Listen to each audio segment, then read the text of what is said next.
Hi there. So if you play golf, especially at Chelmsford, you're unfortunately going to be behind a tree or need to manoeuvre a ball out of a tough spot back onto the fairway. Here at Chelmsford we've got tree line fairway, so the chances of you have to learn to hit a low shot. Now I've had a few lessons recently where I've got a 7-iron here for example, and I've found a lot of amateurs just don't know how to control the loft of the club, so they can get a 7-iron but then they deliver the club with lots of loft and flip their hands. Now that 7-iron, it's more like a loft than a 9 or a wedge, goes up, hits a branch, comes down. So learning to control the loft of the club. So I've got a 7-iron here and I'm going to try and almost turn it into a 4-5-iron, so get a really low shooter. Obviously I see a lot of people just get maybe a 3 with a hybrid out.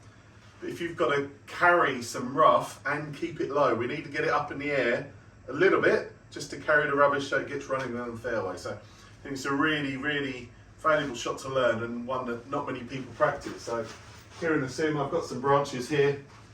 I'm just going to really get the ball middle. If you really want to keep it low, maybe get it back a little bit, handle a little bit forward. So ball middle or back, handle forward, depending on the severity of the slope. We've got some trees right in front of us here, and I'm just really going to hold that finish.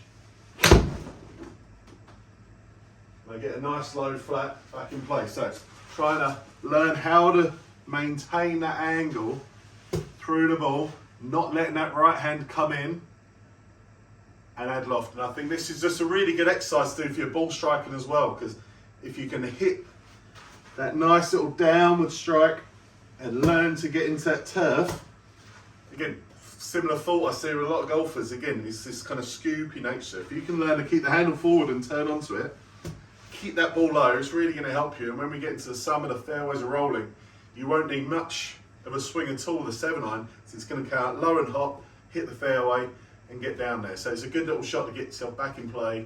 But if you want to test out your launch angles and how to keep it low like I just done there, then pop down the simulator and we can test you out.